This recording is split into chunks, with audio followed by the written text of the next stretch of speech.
Hi, I'm Rebecca Brown Weaver of Mac Brown Photographers. We are celebrating our 50th year this year.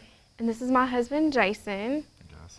I'm a little bit different with Rebecca. I come from a corporate office setting and transitioning now into the photography business. I've been taking high school senior pictures and weddings, everything actually, since Rebecca and I started dating. 15 years ago. Which was 15 years ago, believe it or not. We that was really the only way that I was going to be able to see Rebecca when we first started dating, was to help Mac. First time I picked up Rebecca from the dates, it's a funny story. Mac, he also is a professor. He has his doctorate degree in Southern literature. Southern literature. So Mac was actually my college professor, and I didn't know that. He was the only B that I made in college because I did not put the word doctor in front of his name. So knocked on the door, nervous already, and then here came Dr. Brown opening the door, and I was like, well, I'm done now. So.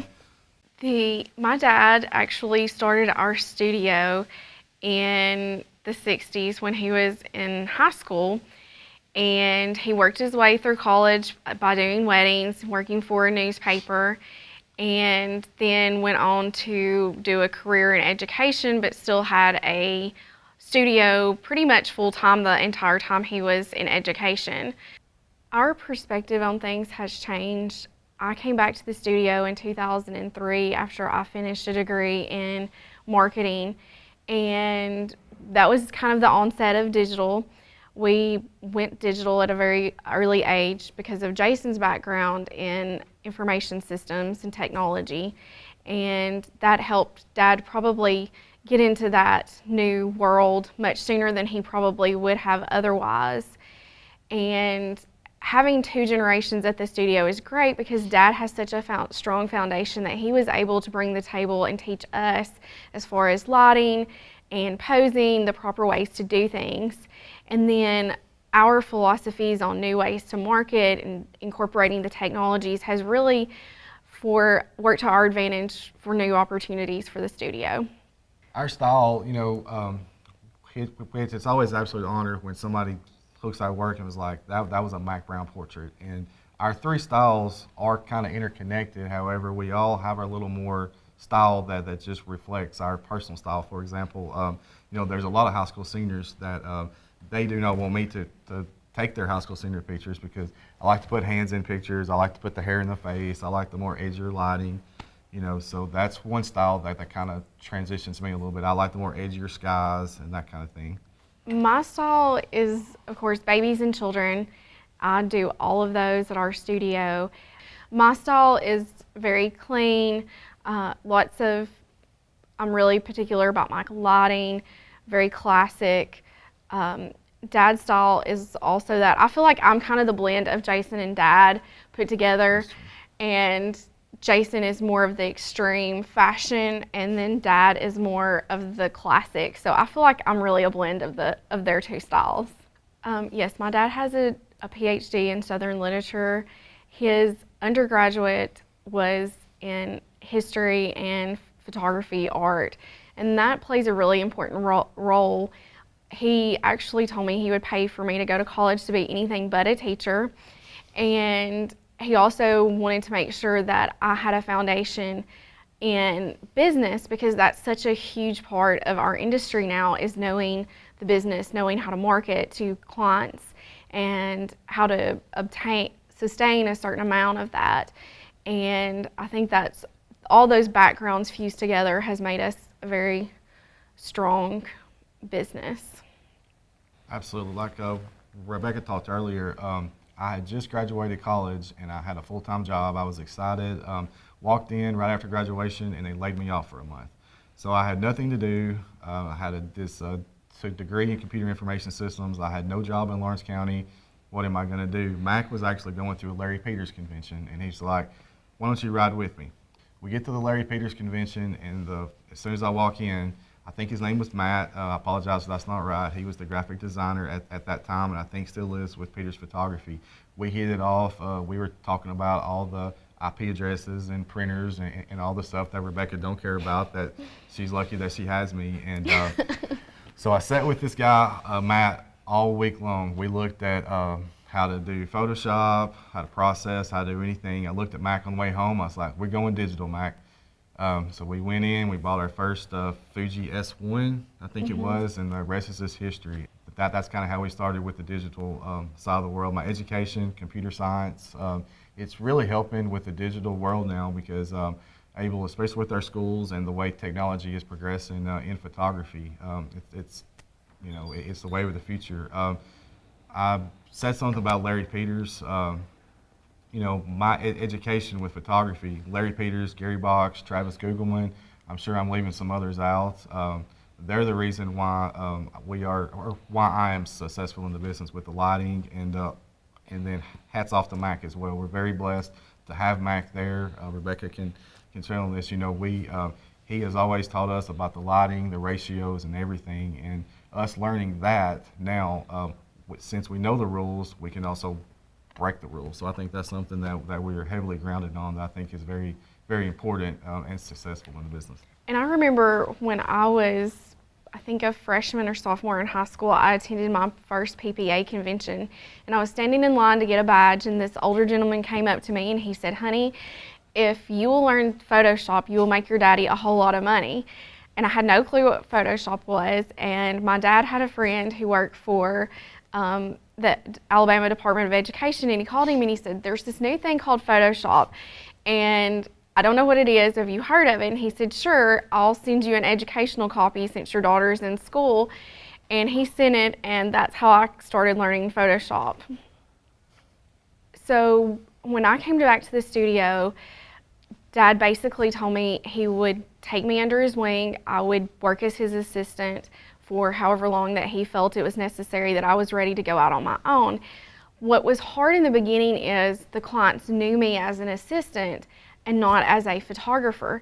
So that transition was difficult for me because it was almost like they did not trust me in the beginning. So Dad, I had always wanted to do the cute little sessions with the fairy wings and all of that, and that's so not my dad. And he said, "Okay, when you're ready to go, I feel like this would be a great transition," because they were mini sessions. And that's actually how I got my client base. Is I started photographing those sessions that were themed, real cutesy, that kind of thing. And then clients started wanting me to do their children's pictures because I had kind of created something new, a niche in our business. And I have basically taken that to a whole nother level.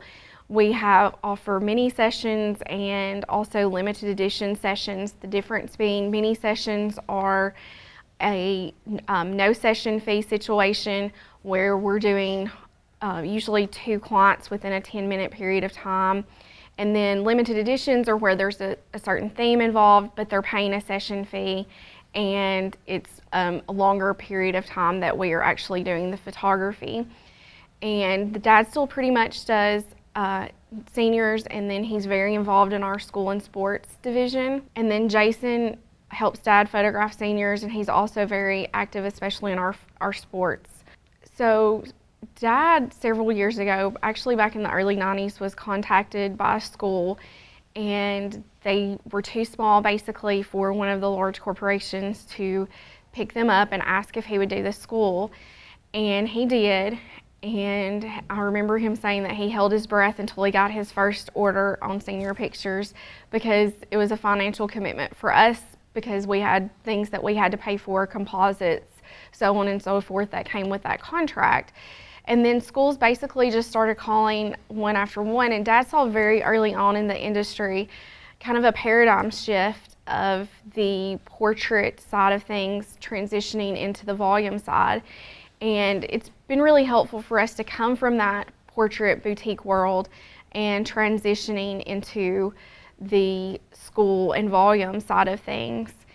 It's really helped us in more ways that he was able to see that early on.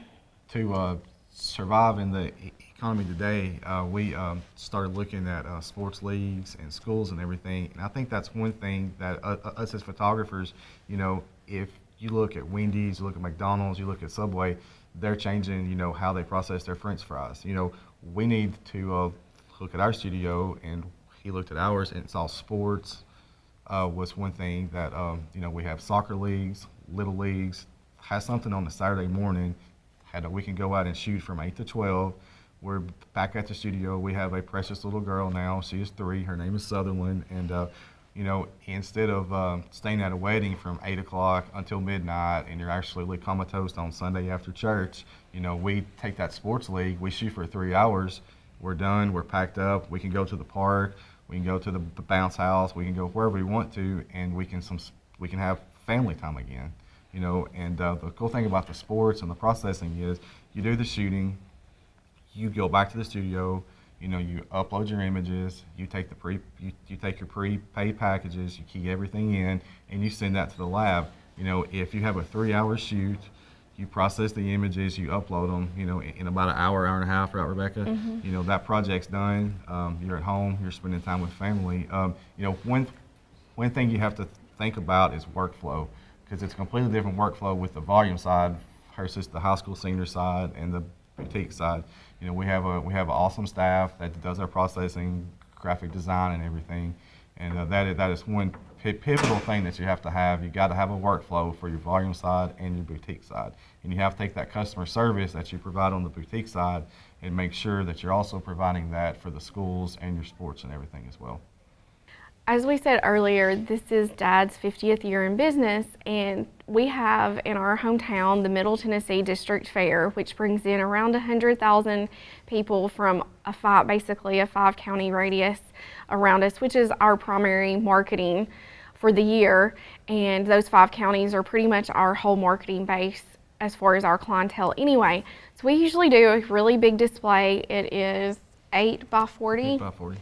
And this year we're building a 3-tiered birthday cake that is going to be 18 feet tall, that rotates, and it's going to show all 50 years of images that Daddy and all of us have taken to kind of see how the studio is evolved.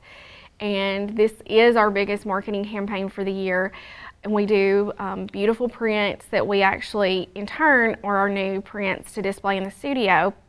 And then after a year of displaying those in the studio, we offer to our clients at a discounted price, and that's how we keep new studio samples going throughout the year. Like Rebecca said, it's our 50th year in business, which is awesome. And we always think, Rebecca and I are like, we got this really cool idea. And think back last year, we built an album cover wall. Everybody's shooting in a field. Some people are shooting on the railroad tracks. And we took the field picture to Mac, and we're like, Mac, look at this picture. What do you think of this style?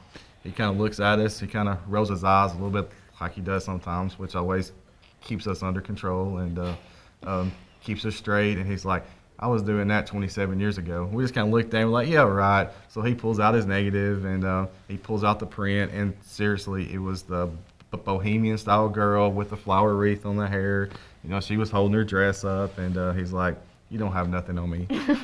So it's really cool how the styles, and if you think about it, especially in fashion and Vogue and everything, what was in style 20 years ago, 30 years ago, that style is coming back now. So, I think that's really cool when you look back at the prints and the artwork and everything. So I think that's a really cool factor.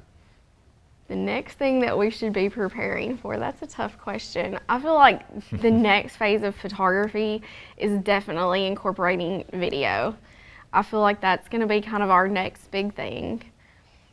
I agree with that. One thing, everybody's getting drones now, high school seniors with drones and stuff. I'm really going to start, as soon as I take the test and I get certified for commercial and everything, I want to take that drone to another level and capture, some work, some video of our senior portrait park, of that senior session and capturing that video. However, we still want to be true to the print. We do not sell images right now. We get asked about that, and we're just very passionate that, we love our work. We love the printing that our lab does.